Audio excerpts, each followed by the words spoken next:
And so the legend continues. Our brave heroine, armed with nothing but a spray bottle and sheer determination, rises once again from the ashes of clutter. She's battled dust bunnies, scaled mountains of laundry, and stared down the dreaded junk drawer. Tune in as our domestic warrior charges into battle once again for glory, for order, and for a moment of peace before the next snack request. Before I start checking off my weekly Tidy 5 Spaces list, His Highness has summoned me to prepare a royal feast immediately. So let's start off strong by veering from the exact task at hand. Love that for us. Step 1 for making jimdak. Get chicken. I'm portioning it out like a responsible adult and saving the rest for a later date. Now give the chicken a quick 5-minute boil to get the impurities and the chicken smell out of the chicken. I saw some Korean aunties doing it online with pork, and honestly, if it's good for them, then it's good enough for me. As that boils, I prep the potatoes, carrots, and onions. Then I grab my almost empty jar of sugar and pour the sauce straight into it. Why wash an extra dish, right? I add soy sauce, I think rice wine vinegar, and garlic powder because I'm out of actual garlic. I feel like this isn't even a Korean recipe at this point without raw garlic. I splash in some water to rinse every last drop from the jar like the frugal kitchen wizard that I am. And oops, I'm out of ginger too. The rice wine vinegar that I added said it had a bit of a ginger taste to it, so let's just pretend that counts. Now grace your eyes upon this glorious pot of wonders created by yours truly. Oh, actually you can't really even see the pot. Like, how do creators get their act together and film these things? Like what? I barely managed to get all the ingredients together, let alone shoot this thing from a decent angle. Oh, I added all the veggies to the pot, by the way. I also decided I didn't want to transfer these vegetables from the overflowing small container to the big container.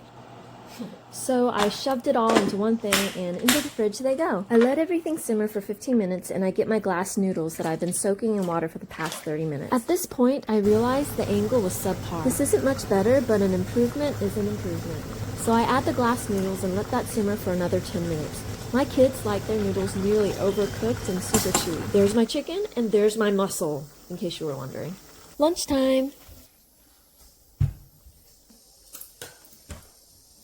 Now that the kids are fed, semi-occupied, and not currently climbing on me like a jungle gym, I've seized the moment to organize the dresser. The makeup area? I actually don't know what it's called. It's that chaotic zone in our walk-in closet by the bathroom. I have a habit of turning it into a dumping ground for everything. And honestly, the visual clutter irks me to my soul. I have big dreams of decluttering, but apparently I have the emotional attachment skills of a raccoon hoarding shiny things. Why is cleaning so hard? I also can't bring myself to part with all the clothes that my kids have grown out of. I have this idea to make a rainbow skirt out of them one day. I'll keep them in a row here, and when the pile reaches critical mass, maybe I'll start. Don't take my word on that. I'm definitely not one to follow through on promises I make to myself. Well, that says a lot about me. I'm exhausted. I didn't really clear anything out, but if I decorate a bit with this teddy bear and this little glass decor thingy, that counts as progress, right?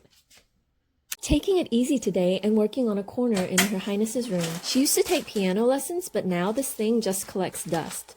Also collects lids from ice cream, half-eaten lollipops. Like seriously, who's your mother and why did she raise you this way? Let's blame Daddy because you definitely didn't get the sweet tooth gene from me. And I didn't realize that the piano was lopsided until I looked back at this footage. Retrospection is important. I'm really enjoying seeing my life again after going through all these recordings. Let's take a brief intermission to say what everybody is really thinking. Oh my gosh, I really need to do something about this. Yeah, I knew you were thinking it, and so was I.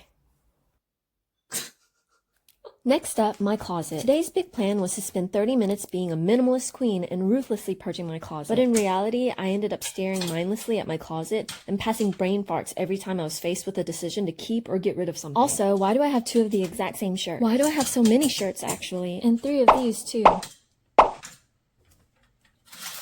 I tossed a few of those shirts, but let's be honest, I kept them. For that rainbow skirt I'm planning to make someday. Then I hung up the shirts I decided to keep by color.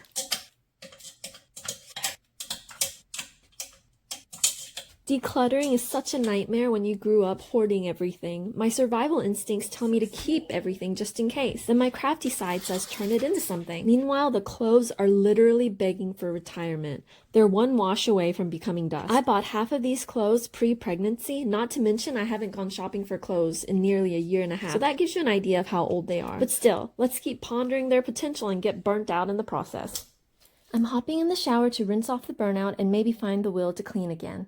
I just got out of the shower, so we are going to let this towel soak as much moisture out of my hair as humanly possible.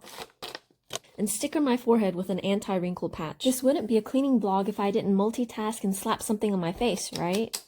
Now I'm off to clean my other makeup desk in my bedroom. I spend a lot of time in here, so I thought it would behoove me, whatever that means, to keep this area clean. I thought it would be refreshing to wake up to clean for once instead of the usual clutter. This area seems to collect stuff like my other makeup area. I think if I make it a point to record myself near this thing every day for the next however many days, it will give me an incentive to actually keep it clean.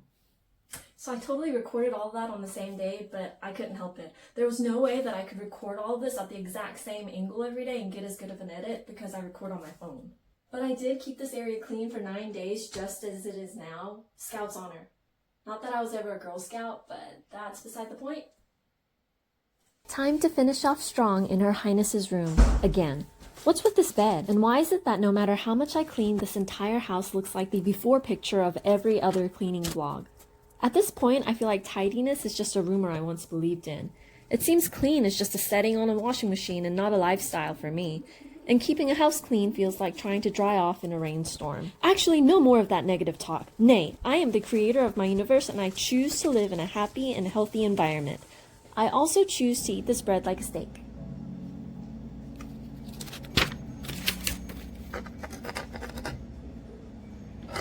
And that's it for my cleaning 5 for the week. Thanks for sticking around.